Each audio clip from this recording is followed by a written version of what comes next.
Hey all, welcome back to my channel. I'm Jo Nagle. If you're new here, make sure you subscribe and go check out my other videos. I got music, I got tips and tricks, I got more coming. And if you're a returning visitor, thank you so much for your support and welcome back. Today, I want to tell you how I prepare for a live performance with another artist. So if somebody hires me to sing or play an instrument for their live show, this is how I prepare. Now, I do want to start out with the fact that this is how I prepare for these shows, but of course, everyone's gonna have something that looks a little different.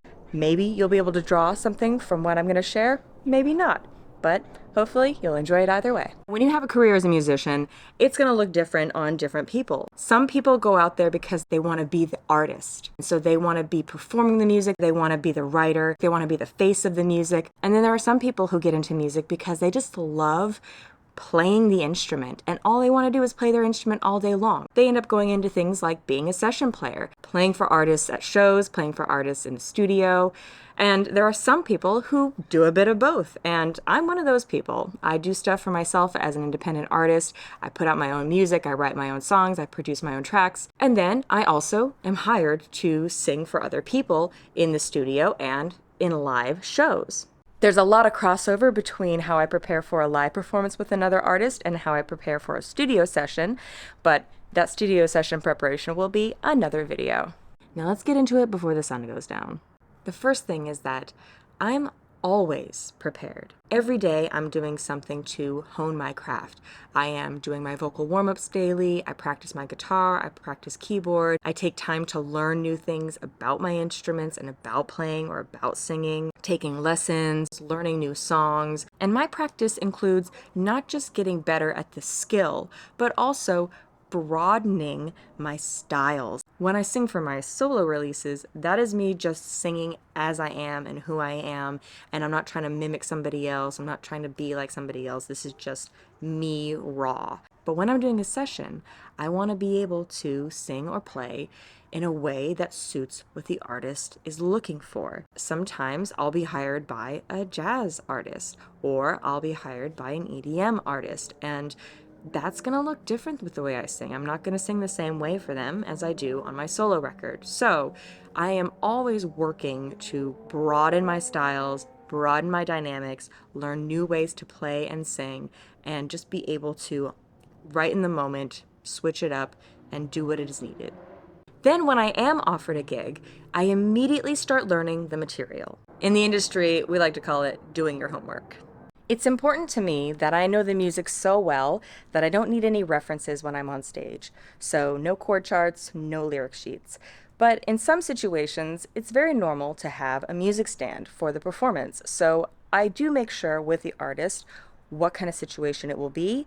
And regardless, I make sure I know it all very well. In this stage of preparation, I keep the communication lines open with the artist. If I have questions, I will ask them. If I need more assets, I will ask if they have them. Sometimes I'll be provided all of the assets that I require to learn everything that I need to, like chord charts, lyric sheets, recorded references, sheet music, and sometimes I will maybe get a really bad recording that I can work from. And no matter what assets I am provided, I will work as hard as is needed to make sure I am ready to give my best performance.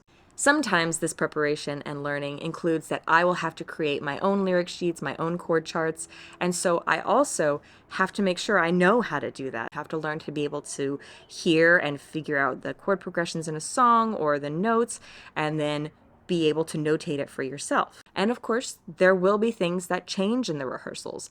Sometimes I'll go into a session and the artist will say, hey, I decided that I want to talk through this part, so you guys are going to vamp on that section for a while. And on that, I want to say that when I'm in rehearsals, I take notes.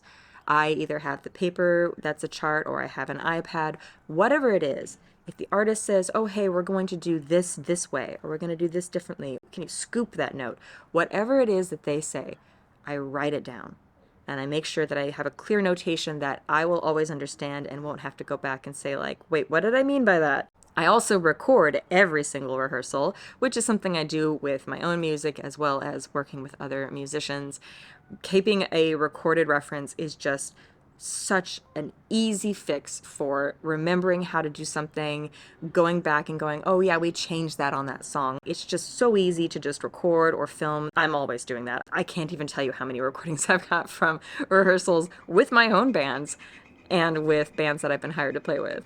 When I'm doing my own music, I will sing it a certain way and I will have my band play things a certain way, and I am the final say on everything. But when I'm playing for somebody else, they're the boss. Whatever they say goes. Sometimes we may have a difference of opinion of how something will be performed. I'm not afraid to challenge an artist on a choice that they're making for my performance.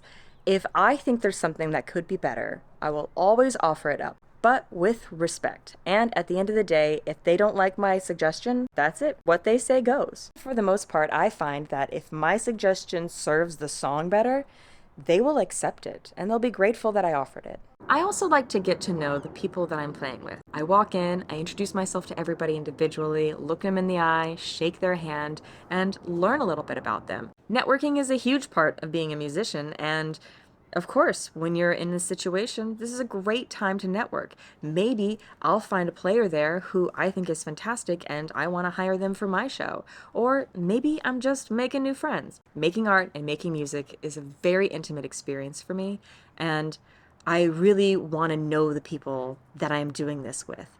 And I often find that when I get to know these people, the music we create has just so much more energy and magic to it.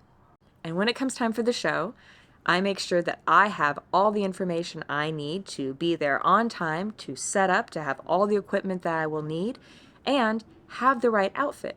Sometimes an artist will hire me and say, hey, I want you to dress like me. I want us to match. I want us to both be sparkling, dazzling up front.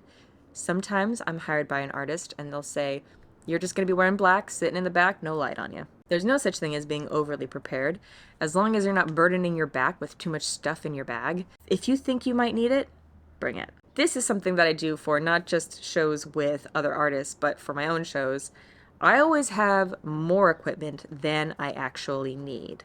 9 times out of 10, no joke, somebody's like, does anybody have a blank cable, charger, adapter, knife, scissors? And I've got it in my gig bag. I've actually built a reputation with the people that I work with. Now, when I work with them again and somebody who hasn't worked with me before says, does anybody have a, they go, ask Joe.